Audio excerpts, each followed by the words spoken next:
Hello, everyone, and thanks so much for joining.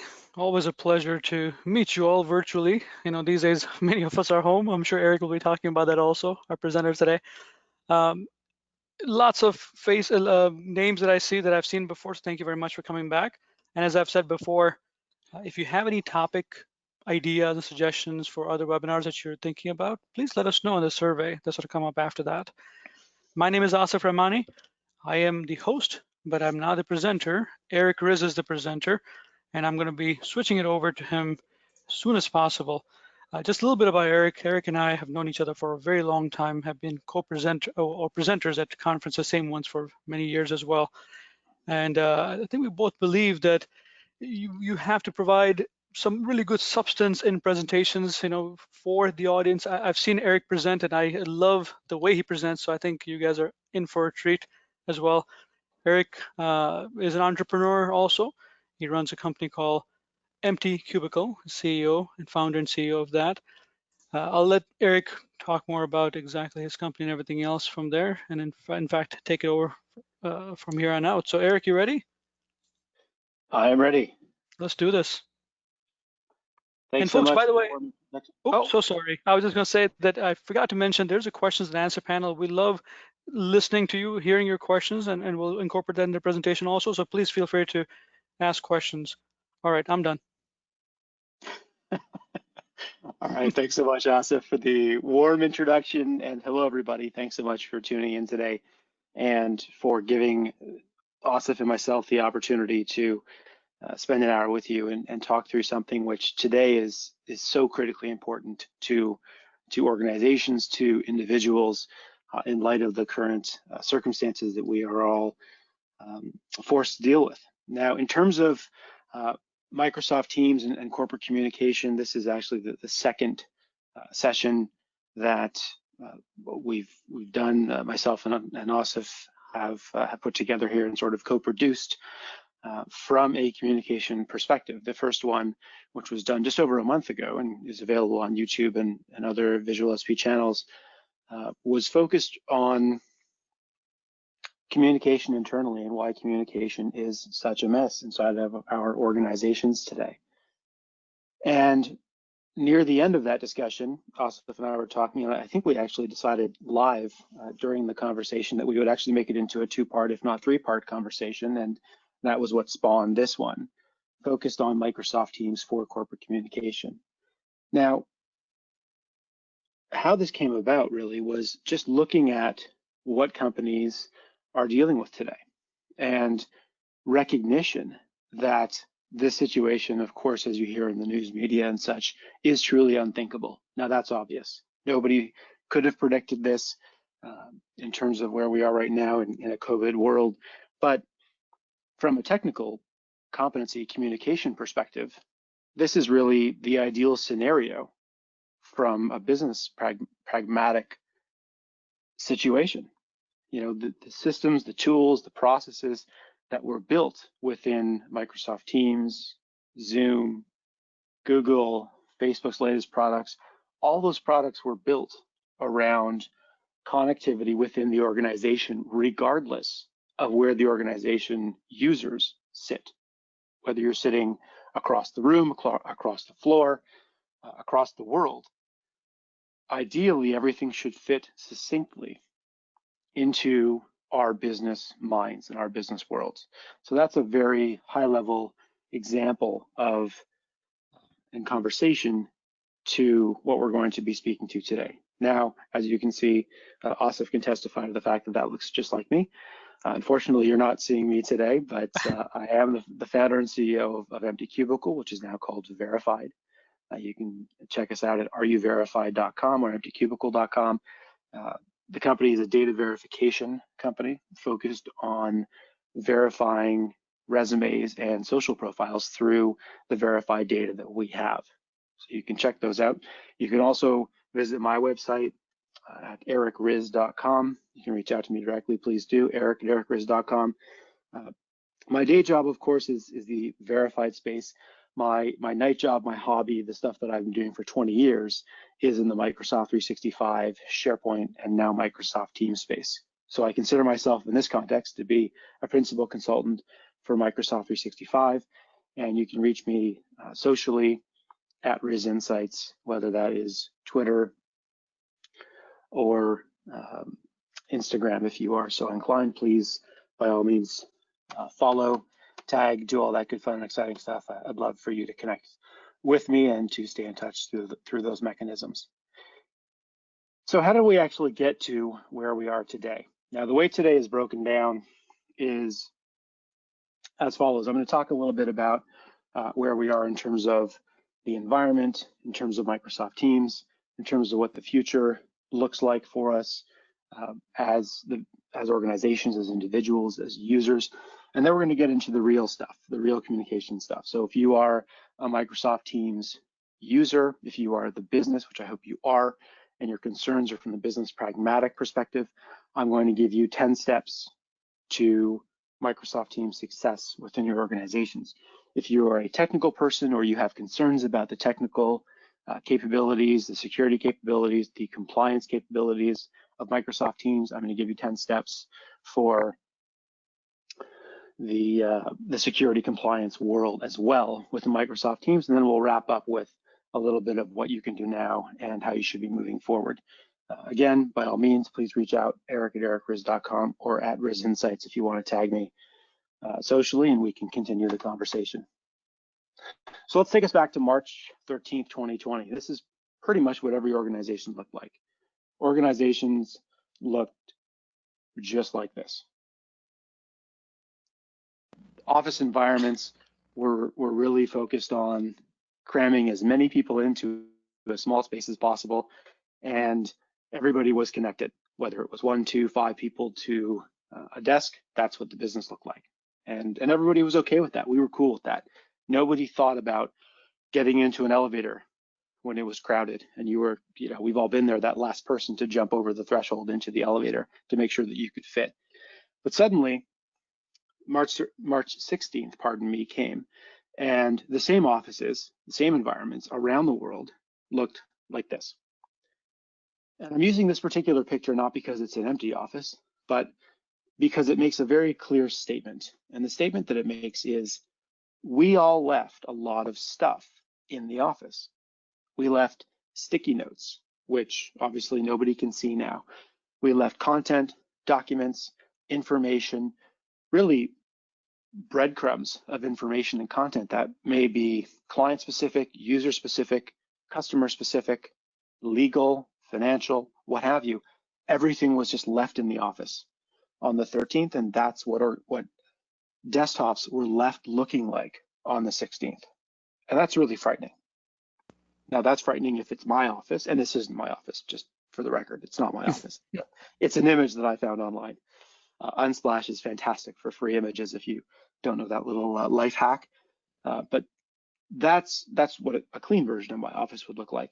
But with all that content around, from an office pragmatic perspective, it's okay, we're working and things are happening and it's good. But what about if that's your client information? What if you're the client and your content is sitting on a wall somewhere and anybody would be able to see it? That's a bit more of a concern. Now, you could argue, of course, that, well, there's no one there to see it, but we'll have that conversation at a different time. Now, when everybody left the office on the 13th, they were left to their own devices, literally and figuratively. They were left to whatever understanding they had on the use and practicality of Microsoft Teams, of Zoom, of all of the products that are out there and available to organizations. And let's be honest, nobody really spent the time training people for anything more than short-term usage of these tools and products. So if you were using Skype previously, then when Microsoft announced that end of life was coming to Skype and an upgrade was required to Microsoft Teams, that's when organizations went and said, you know what, we should take a look at this because it's something that's going to happen and it's something that's going to be really pushed down upon us. The reality of those situations today with Microsoft Teams is people are as understanding of those systems as they are, or as they were, when people left the office on the 13th of March. You know, you use those tools to chat, to send information back and forth.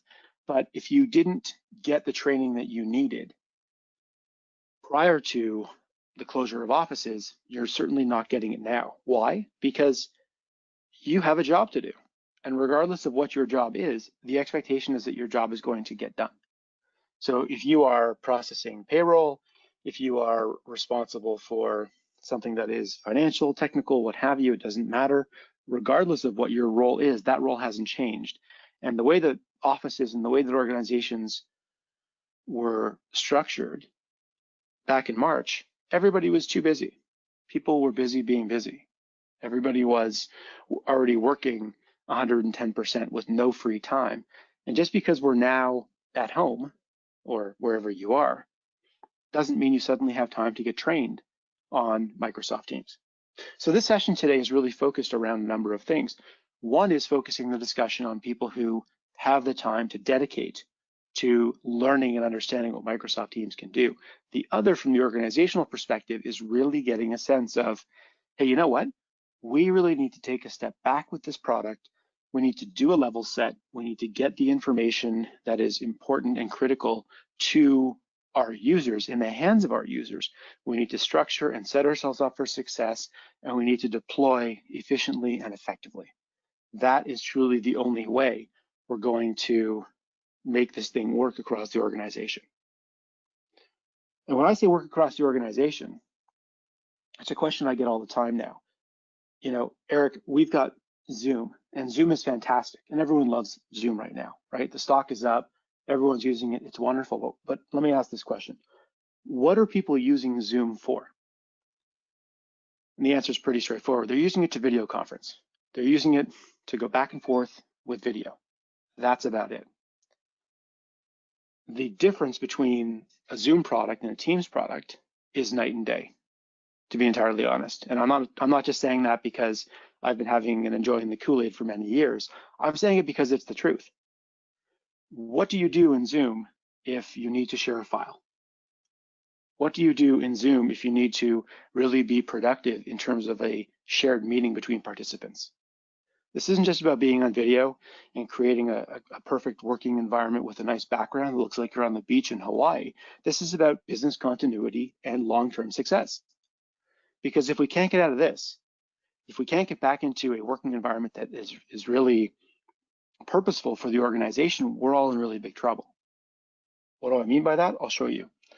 Now, Microsoft Teams as a product is pretty straightforward. It is the collaborative launchpad for unified communication across the enterprise. You've got all of the tools that are required to succeed as an organization. Now, I remember 12 or 15 years ago, that's how good my memory is. There's a 3-year span where I've got, you know, a spot of where this could have happened.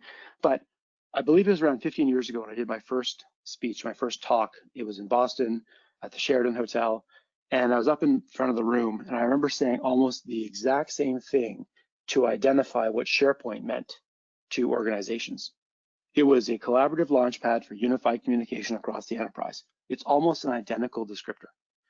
What's the difference today? The difference today is that Teams, from a functionality perspective, is essentially the front end or the desktop to a SharePoint backend. And that's really the difference between Zoom and Microsoft Teams. Now, when you think about that from a one-to-one perspective, there's no comparison as far as what the functionality is and what individuals and organizations are able to do through and with Microsoft Teams. But when you look at that, and you look at what that really means to organizations from a practical, functional perspective, organizations can really succeed with Teams if deployed correctly for a long term. Now, I don't know what a long term means, but from a corporate perspective, the question isn't, are we going to be at home for a long time? The question is, how long are we going to be home? And how can I try to maintain the consistency that my business requires? If you look at this slide, these are 5, I would say, fairly well-known companies who have already announced either that they are going to not call their workers back until 2021 into an office, or they've said already that they're going to allow their workers to stay home through October of 2020. And from my perspective, the reason why people are only saying October is because they don't want to frighten people or create widespread panic in the stock markets or anywhere else that here we are more than 6 months away from end of year, and you're already predicting, you're already dictating that the realities of COVID really won't be known until 2021. We may not see a vaccine until 2021, and that's pretty frightening for some people. You know, there's a lot of emotion that happens here in this conversation. Now, when you look at that from an individual perspective, there's a ton of concern. There's a ton of what I call return concern, which is 65%. A recent survey that was done said 65% of people are concerned about going back to work. They're concerned about what that office environment might look like. They're concerned about how close the person beside them would be. They're concerned about what they would need to look like physically from a PPE perspective when they do go back to work.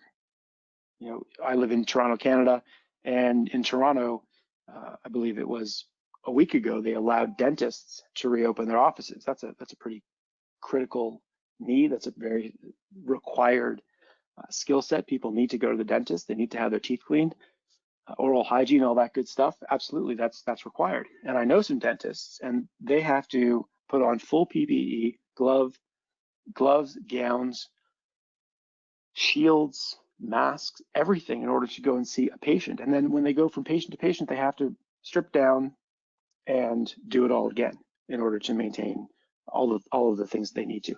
That's a massive concern. So when you look at this concern from an individual perspective, and by individual perspective, I mean pick a user, any user inside your organization. This is the stuff that people are hearing on the news. This is the psychological effects that COVID is having on our organizations. People not only are concerned about going back to work, but there is a productivity concern as a business owner, as a consultant. There's absolutely a productivity concern that I'm concerned about, where when people do go back to work, what and how long will they need to be back inside their organizations, and what will that organization need to look like in order for them to truly be productive? And you know, Asif mentioned off the top that he and I have spoken at a number of conferences together, as we have around the world, Las Vegas, Europe, you name it. We've sort of been everywhere, and very privileged to do that. But in the days of going to conferences, we never thought about whether or not we'd be able to see somebody who we hadn't seen in 3-4 months and give them a high five and a hug and say hello and how are you. In the meantime, since COVID broke, everyone's pushing all their in-person conferences online. There are no conferences that I'm booked at physically for the balance of 2020. But let me tell you, there are a ton of online conferences that I'm booked into because that's where things are going. And that's okay for now. It's okay if we're able to address these concerns and ensure that there's a level of productivity that everybody is comfortable with. And that's where Teams is really important and truly becomes efficient. So to start off that conversation, let's look around. Recognizing that we have to set Microsoft Teams-centric organizational goals that make sense to the organization is very much step one. Now, I'm going to give you around 25 steps today, so by all means, write them down, prick your finger, write them down in blood, do whatever you need to do to take notes. Please ask your questions if you have any. I can see the questions in front of me here, and we're happy to address them. But don't scribble like crazy. Let's make sure that you're paying attention to the content and the information that's coming across today. And please, by all means, as mentioned, reach out through email or socially, and happy to answer any questions further. We're also going to cut this right on the hour, so if you do have any questions afterwards, just let us know. But looking at a Microsoft Teams focused smart level of expectation setting, we need to not just establish these expectations for Microsoft Teams, we need to communicate them to our teams. Setting a series of goals and setting a series of expectations, quote unquote, within the organization, but only communicating it to your C-suite, your CEOs, CIOs, CMOs, whatever you have internally, that's not going to cut it. in this current work environment that we have, use Microsoft Teams for what it's there for, which is communication, which means having a dedicated team and channel specifically focused on corporate communications, which everybody inside the organization has access to. That's the level of transparency and the level of trust that needs to be provided today in order for organizations to truly be seen as maintaining corporate level efficiencies. So be specific, be measurable, be achievable, be relevant, be timely. Get information out to the hands of the people who need it most often. And what I mean by that is, if you're sitting here thinking, he's right, we should really put together a newsletter or something on behalf of the organization, cool, that's great. I'm very happy if I'm able to provoke that level of response to you, but we don't even need to be that formal these days. Put something together that once a week is going to go out with 3 or 4 bullet points just to communicate certain things to the organization, to your users. So many organizations now are rethinking their real estate plans to begin with. I know of many companies who are either giving up offices completely or subletting them or doing something along those lines. Certainly share that information with your team. A lot of people that I know that I've been speaking to, clients and whatnot, would be really relieved to know that they can pretty much ignore what they're hearing on the news and whatnot and focus more on their day in, day out tasks if they knew that they wouldn't be going back to the office until X month at a minimum. Don't worry about the summer. Don't worry about the fall. We'll see you for our Christmas party, or we'll see you in November, or we'll see you in January. Just allowing people, and of course using Teams in order to facilitate this, have the conversations, share the information that people need to really be effective and really be efficient. I see there is one I think you're right, question. Eric, that I was just going to throw out Go there ahead, that Al. the unknown factor of not knowing what it is, that's the most difficult thing, isn't it? Absolutely. And we can't, Yeah. let's not kid ourselves. We can't create the known in the unknown, right? Nobody knows what's going to happen. No one knows that there's going to be a second wave, but we do know that we want businesses to achieve. We do know that we want businesses to survive. That's a massive, massive piece of this puzzle. And the more people are communicated with and the more information is shared, the better people will control that information and feel empowered to not only have the knowledge, but be able to make their own decision about what the future might look like. So true. Great, So the great question out question. there by Brian, Yep, go ahead. that was my own question. Now I'll go ahead and throw the question out that is by Brian out there. Regarding corporate communications teams for everyone, what about organizations greater than 10,000 employees? Brian is asking. Great question, Brian. Thank you for asking that and bringing that up. I would ask a few questions. I put my consultant hat on, of course. I can't actually be asked a question without asking 3 questions before I give the answer. But I'll say, generally speaking, I think that the more people you have, the more you need to communicate. Because I think that, and this is really just I've got an MBA, so that question kind of takes me back to business school. My personal feeling is people in larger organizations feel more susceptible to layoffs and to widespread unemployment right now. If you're in a 10-person organization, then you know exactly where you fit and you know what your level of criticality is going forward. The larger the organization, the more you're sort of a number, not a name, though I don't like to use that phrase too much. But the more you're seen as that or feel that more than anything else, the more organizations should be communicating. And it doesn't have to be a communication that is done with really user-specific content. It can be something that's just done to really just keep people warm, to use a sales analogy, just to say hello, just to see how people are doing, to address certain things that may be on the minds of people. For 10,000 plus person organizations, if you are public, then a great thing to talk to is something that's public information. So speak to your stock price, speak to what's happening internally and such. Both great concepts to chat through. I see Brian's having a whole conversation here. I see. He's asking a more technical question. Let me get there in a few minutes when we get into the technical content. But looking around, going back to the slides, setting realistic expectations is super important. At the same time, we need to get into adaptability. And adaptability means this is more so for newer organizations to Microsoft Teams, but adaptability is all about taking Microsoft Teams and do what I call making it meaningful for the organization. So tell me what initial access is going to look like and what regular use is going to be for me as a user. How is it going to be accessible for me? How is it going to change the way that I perform, I do my job? How will I use the tools that I know how to use? And the things that you can speak to there are the Office apps and suite of tools, looking at Microsoft 365, looking at what PowerPoint might look like in the Teams environment, or Word or OneNote, things that you know are going to come out of box, which 99 out of 100 users are going to use. Relevance, looking at the content within the application. What's in it for me? How is this going to be meaningful for me? And then in personalization, what can I do to make it mine? In the SharePoint days, and I say that as if it's the past, but I only mean from an implementation perspective, 10 or 12 years ago, we were asked all the time on the implementation side, hey, I love what SharePoint does for us and how we can use it, but don't make it look like SharePoint.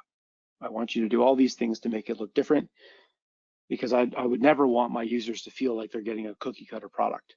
And that's okay. It's a fair answer. So what can users do to make Microsoft Teams theirs? What can I do to make it mine? And moreover, how can I change the experience personally in order to make for a more user satisfied experience to me as an individual? What can I do to make it mine? Similar to changing your background on your desktop. People love doing that. Why? Because it gives them a sense of feeling, a sense of belief, a sense of belonging. Then adding value. What else can I do within the Teams suite? Well, at last count, there were somewhere around 455 third-party apps which were dialing into Teams through the API. So looking at added value, bringing in other information from a technical level or from a content perspective is a huge way to provide adaptability to your organization. And then content creation at the team level. How can I create and make contributions to not only the organization or within a team, but at the content level? How can I share something broadly? How can I modify something that's going to impact across the team? All very important. So what do we do from here? I promised you around 25 or so points. So let's get into, I think I've given you 5 or so. For now, let's get into the first 10 according to the slides. I see that we're halfway through right now. We do have some questions loading up. So let me get through this slide and the next slide, and then we'll go through some questions. How's that sound? I can see Asif nodding here through the interface, so that's Sounds perfect. good. Sorry, sounds good. No problem. I caught you off guard. You were muted, I can tell. Yes, Now, I was. when we look at the first 10 things for business alignment, and I lied, I'm actually going to go through 3 slides and then we'll go on a little break for questions. When we look to the first 10 things that businesses need to align, there needs to be some objective setting to long-term goals of the organization. Now, I do a totally different conversation on setting strategy and the importance of long-term strategy within IT and within the organization, and certainly within teams. What I mean in this case is, what do your users actually do? Now, the next 2 slides I'm going to show you are actually Microsoft slides, which I've borrowed on a permanent basis to show what people need to understand at the individual user level. Now, this slide shows obviously a pre-COVID environment, and that's okay. But it shows a remote worker who is very used to working from home. And the first thing that Daria does at 7 a.m., which I don't know about you, Asif, but for me, 7 a.m. is sort of midday these days. It seems that I'm up around 5 and working out in my home gym, which is actually great because I never would be able to do that pre-COVID, but I'm on the bike before 5 or at 5. So by the time 7 o'clock rolls around, she's checking her calendar and she's looking at what her calendar says. And I love to use the example of what her calendar says because there's almost no point in looking at what your email is telling you from a how am I going to manage my day perspective.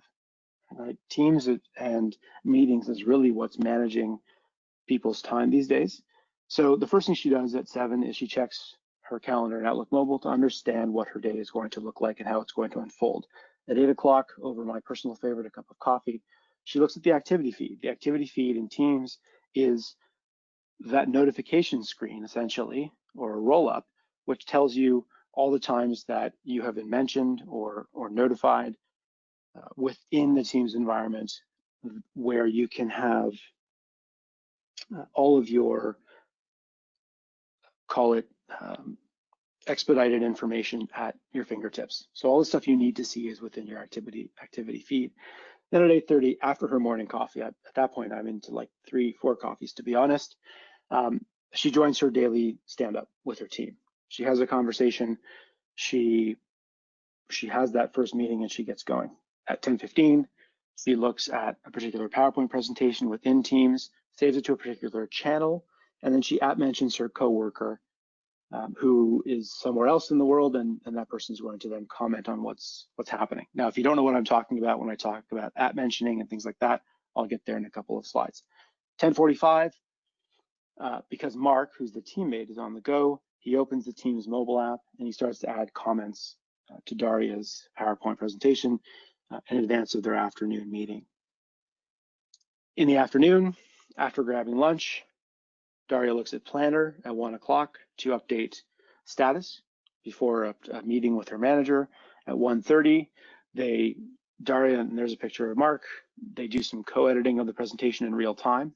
Co-editing is a hugely powerful and impactful feature within not just the Teams environment, but in the Microsoft 365 environment. Again, if you don't know what I'm talking about, ping me, happy to answer questions there. At 3 o'clock, Daria schedules a channel meeting for the entire adoption team. So she can take a look at the entire presentation. She looks at preparing notes in OneNote and pins them to the channel so that everyone can see them. All absolute best practice tools and systems that Daria is deploying in order to maintain success. At 4 o'clock, she has that one-on-one with her manager, pardon me.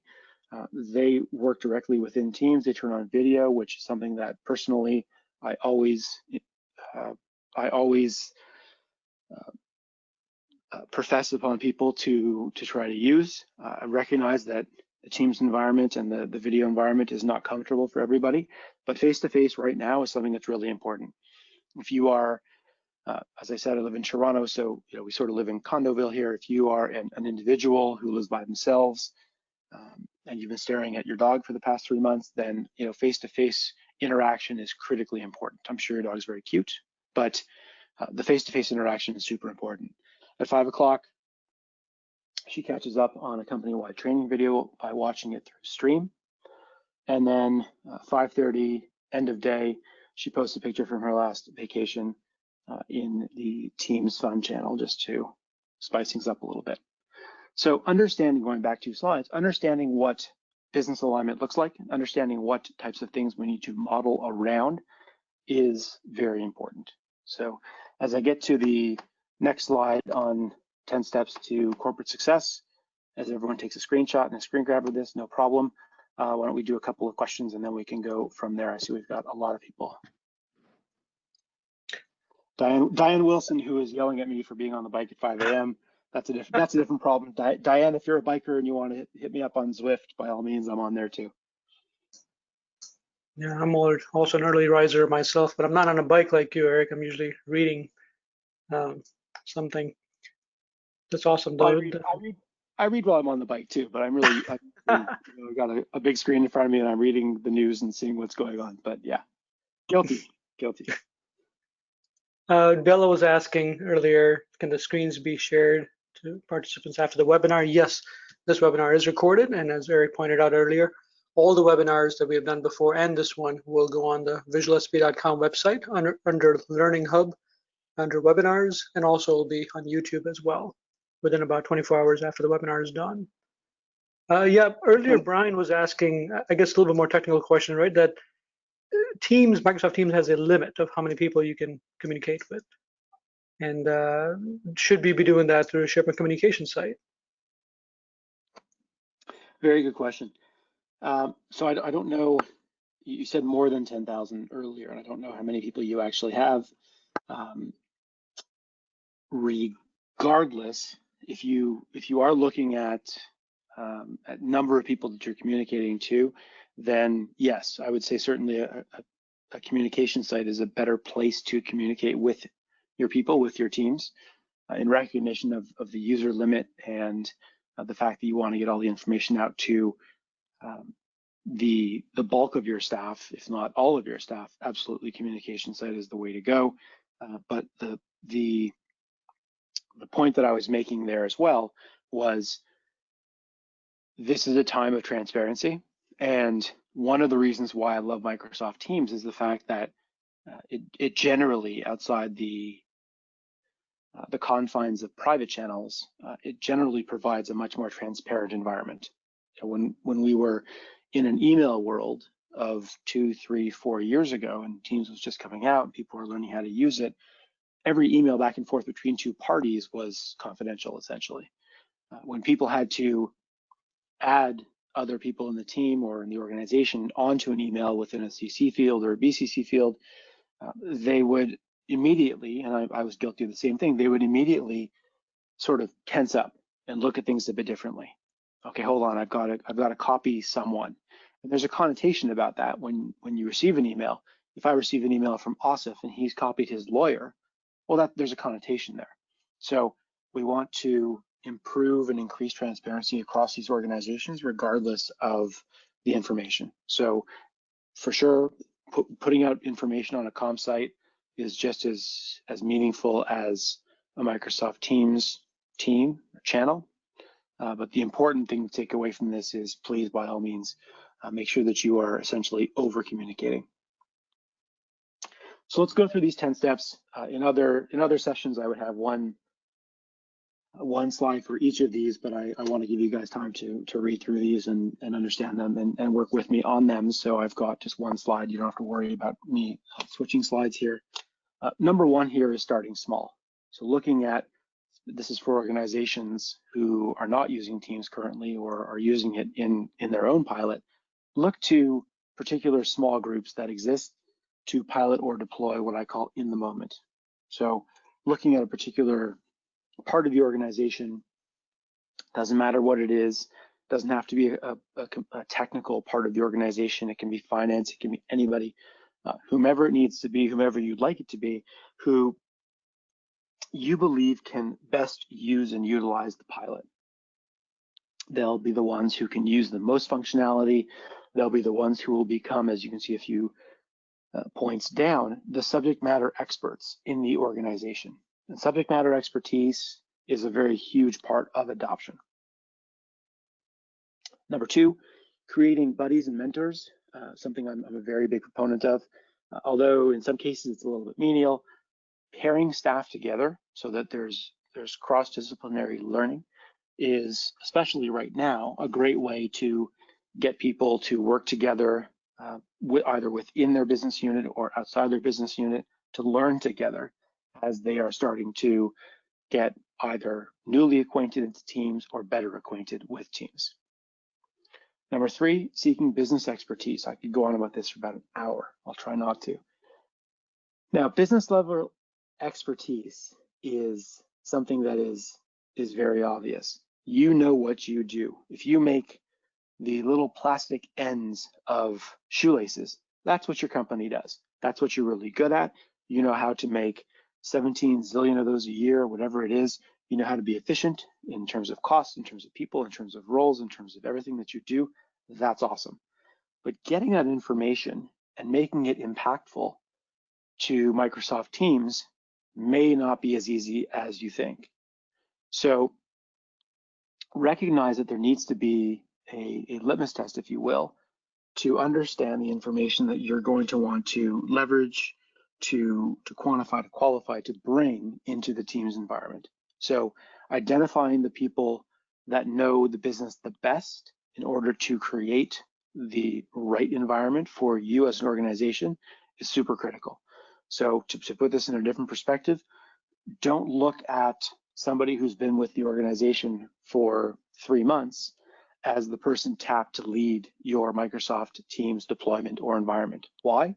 Because they won't, while they may have the Microsoft Teams centric information they need to succeed, they won't have the business level information. And if they don't have the business level information or buy-in, they won't be seen and respected by their peers.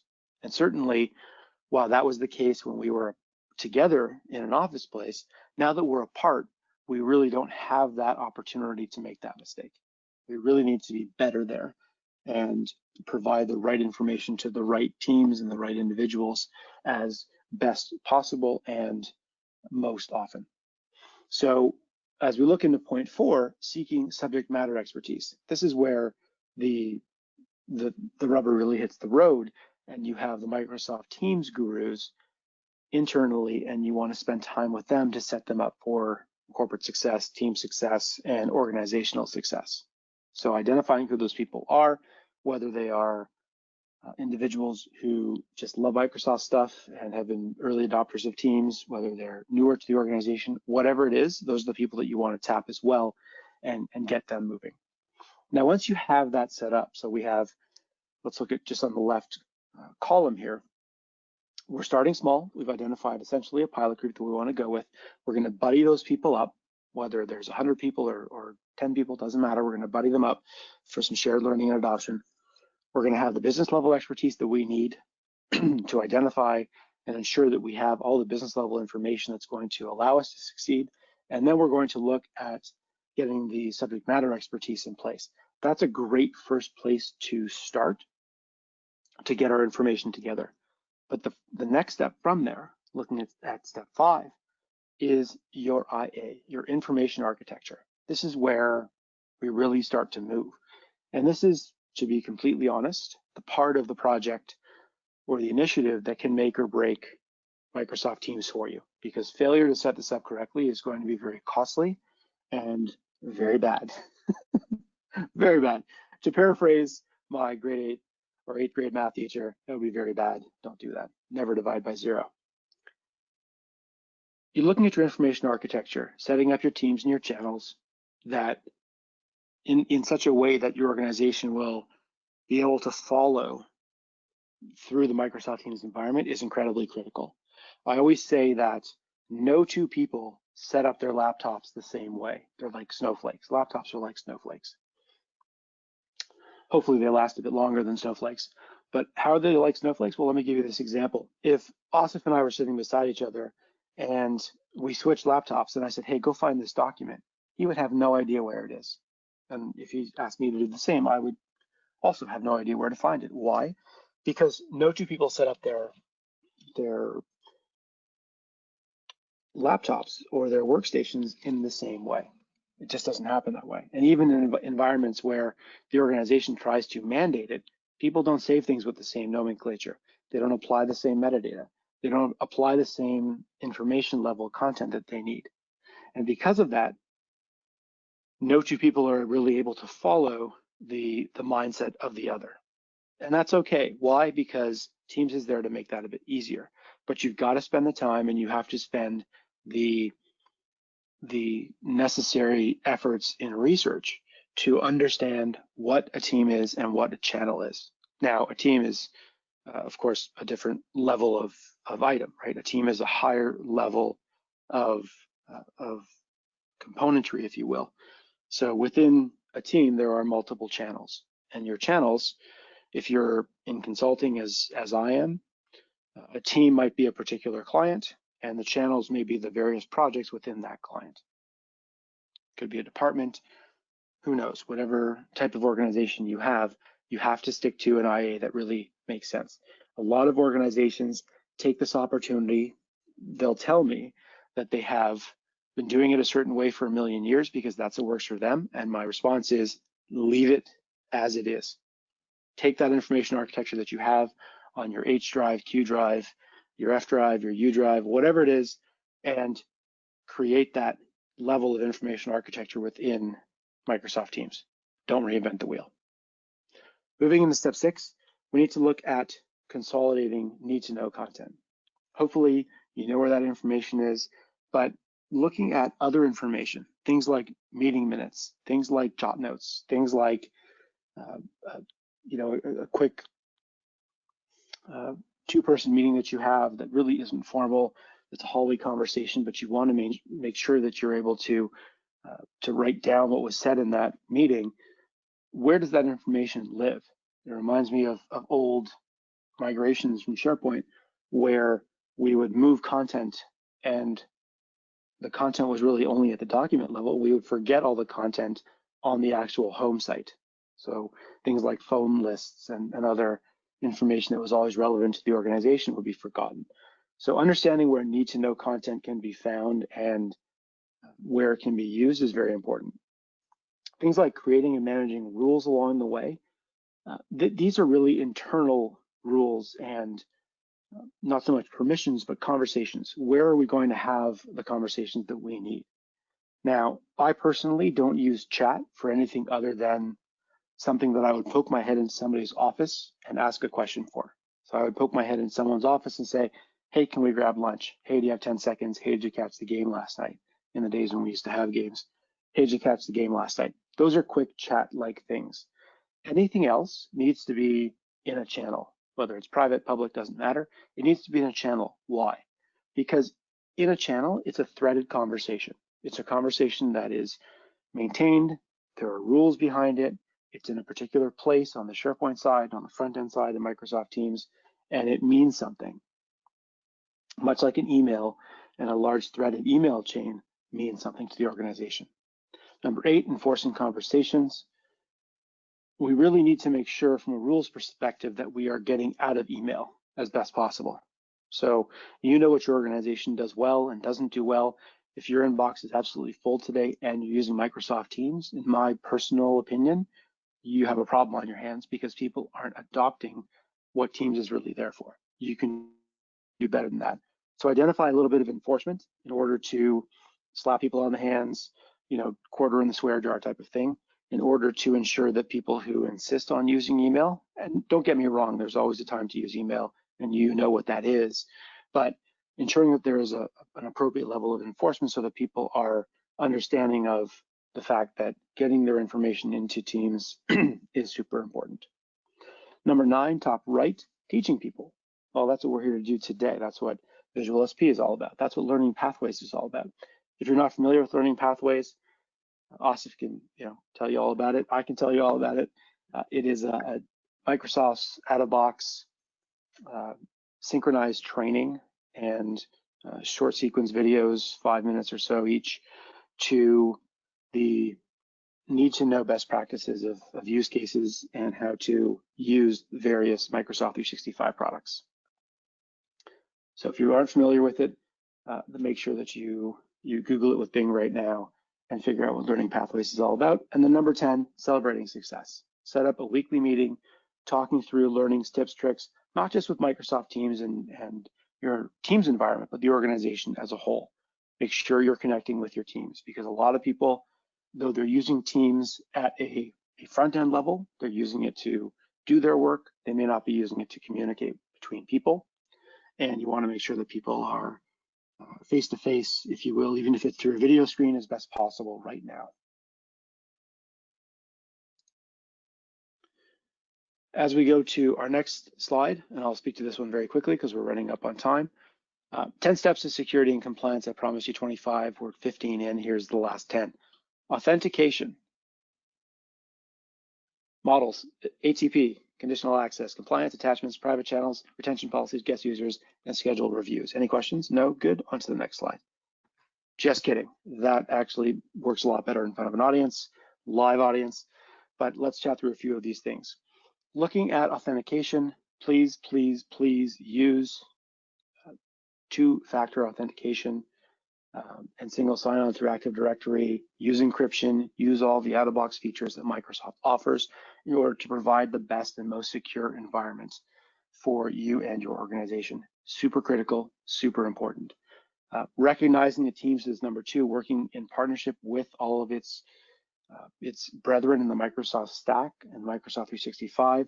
You know that you have managed security and you are able to work through the security structure of your organization. You know that everything that's happening is familiar and is or should be comfortable for you within your organization.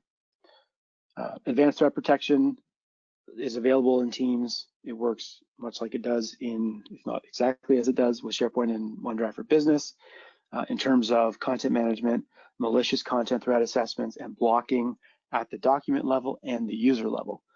If you've ever tried to email a zip file between 2 people that's more than 5 megabytes, you know what I'm talking about. There's a rule that's set up on Outlook and Exchange to ensure that you are unable to do that. That's essentially what Teams does for you. And a lot of people forget that that's a risk. Certainly more so 3 years ago when Teams came out, but today as well, I see it all the time. People who have concerns over the content that's being shared within their organization. Compliance is a whole other conversation, but compliance is very critical here, as is attachments and private channels. From a retention policy perspective, the retention policies in Microsoft Teams is identical to what is in SharePoint in terms of the various reasons why information should be kept, whether it's regulatory, legal, business, or otherwise. Point number 9, which in many ways is the most important point on this slide, guest users. A lot of organizations, clients, customers, teams, individuals are sharing their information and providing guest level tenant access to their organization and their internal content, even if it's at a channel level. Not a problem. Obviously, that's a best practice, and it's something that I hope you're all doing. At the same time, you have to be pragmatic and you have to recognize that guest user access and levels change over time. So create a policy, whether you are reviewing that content monthly or as we get back into a face-to-face office world, maybe in 2021, who knows, ensure that you are figuring out what the guest level access policy should be, and you're reviewing that those lists and that content on a more active basis. And then number 10, scheduling reviews. So looking at not only what you're doing from a security and compliance perspective within Microsoft Teams on a one-to-one level, but look at how you are using security and compliance for Teams on a long-term basis. Are there other things you could be doing? Are there other risks you haven't considered? Working through that content, that information is incredibly important. My last few slides, which I will run through and then get into the few last questions that we see. I see nobody wants to ride with me at 5 in the morning. I'm very disappointed, but Diane, I'll leave that up to you to seek me out on Zwift and do some cycling. Providing support. I can't stress this enough. Success with Teams is actually a domain that Microsoft owns. It gets you to all kinds of amazing content. It's not one that they really push from a marketing perspective publicly. I don't know why. It's a bit older. It's a few years old, but it gets you to a very updated and pretty website. Microsoft is all about their AKA domains now. So I still put it up here, Success with Teams. It gets you guidance documents, questionnaires, content, and critical decision points. They also have a quick start guide. So if you've been listening patiently and attentively to everything that Asif and I have said today, thank you so much. But if you have no idea what we're talking about, then there's a 6-page PDF that's available on successwithteams.com, which that's the image there on the left-hand side. It will show you exactly what all these things that we've been mentioning are, how to use them, and get you footed on the right step and on the right path. One final slide that I want to show before we wrap up today is the providing support slide. Now, there's recognition across the use cases, whether you're using communication, whether you're using technical products, that there is a cycle, there is a scale that people are going to go through. Some people are not going to be happy necessarily with the fact that they are forced into this Teams environment. They may be trying to use other strategies to succeed. and get their jobs done. They may be stuck in email, who knows? So I'm not going to go through this in detail, but just recognize that in order to create new beginnings, there are the various phases of engagement, from clarity to knowledge. And Microsoft Teams, if I was to throw the Teams logo on this slide, it would basically take up the whole slide, because Teams is going to be there throughout this journey, and ensuring an understanding from a user perspective and a communication perspective that that Teams is really there as a support and as an empowerment engine, and not as something that is going to hold them back from what they need to do, is very important. And then finally, on the support side of things, in terms of the support conversation, break down your organization in 4 ways. Create content that is meaningful for them in terms of documents that will allow them to support themselves with knowledge and communication along the way. Facilitation means ensure that people are available to try to assist in facilitating conversations amongst the businesses for Microsoft Team success. Looking at workshops to provide screen-to-screen or face-to-face conversations is very important. And then consulting, looking at, if you are on the Teams team, then looking at your organization and breaking them down into consulting components and figuring out what pieces of the puzzle you can use to assist other parts of your organization can be very impactful and frankly thoughtful for the organization. So in summary, start within.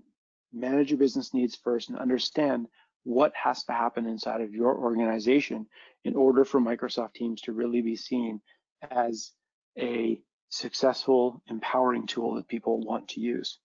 Second, create a roadmap for corporate communication success across your organization.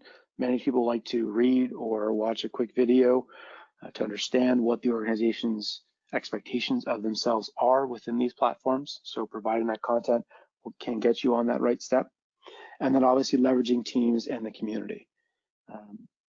Obviously, leveraging Microsoft Teams as a tool set at the project level is very important, but also looking at the community.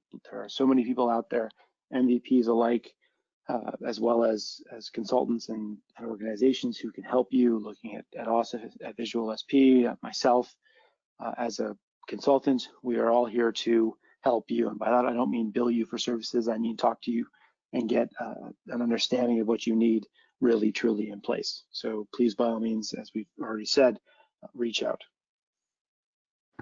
Asif, in our last minute, do you want to wrap us up? Thanks so much, Eric. This has been extremely helpful. I've learned a lot myself as well. Folks, like Eric mentioned before, you have his email.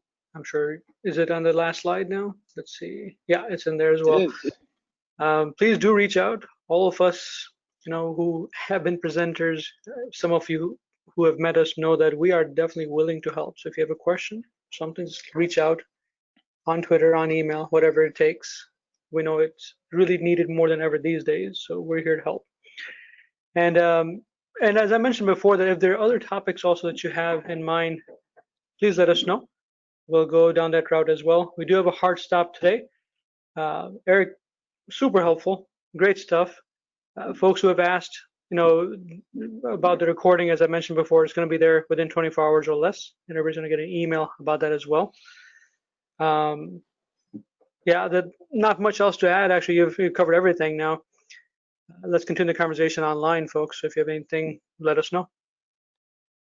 Thanks so much, everybody. Asif, as always, man, I appreciate the time and the platform here to chat with everyone. I hope this has been great and helpful for you all within your organizations, and especially right now, stay safe, stay smart, and good luck with everything that you're working on.